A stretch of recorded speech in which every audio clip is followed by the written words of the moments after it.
பெண்கள் மட்டுமே வாழ்ந்துட்டு இருக்கக்கூடிய தீவுல நம்ம ஹீரோவும் அவனோட ஃப்ரெண்டும் மாட்டிக்கிறாங்க. அந்த தீவோட தலைவி எதுக்கு நீங்க இங்க வந்தீங்க அப்படின்னு கேக்குறாங்க.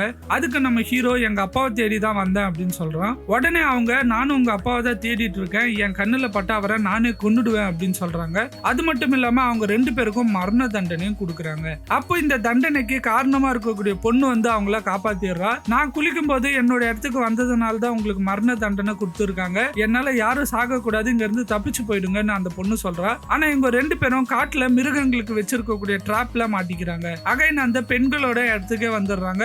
இந்த தடவை அவங்கள எரிச்சு கொண்டுலாம் அப்படின்ட்டு எல்லா ஏற்பாடும் பண்றாங்க. அப்போ ஒரு பொண்ணு கடல்ல மாட்டிக்கிச்சுன்னு எல்லாரும் அங்க இருந்து போயிடுறாங்க. இதுதான் சான்ஸ்னு ஹீரோவும் அவனோட ஃப்ரெண்டும் அங்க இருந்து தப்பிக்கிறாங்க. அப்ப ஆக்சிடென்ட்டா அவங்க தெய்வமா வணங்குற மரத்தை எரிச்சிடுறாங்க. அவங்களோட ஒரு ஆள் தண்ணியில தவிக்கிறத பார்த்த உடனே ஹீரோவும் அவனோட ஃப்ரெண்டும் அந்த பொண்ணை காப்பாத்திடுறாங்க. ஆனா அவங்களோட மரம் எரிஞ்சு போனதுனால அந்த தலைவி ரொம்ப கோவப்படுறாங்க. அவங்கள கொன்னுடலாம் அப்படின்னு நினைக்கிறாங்க.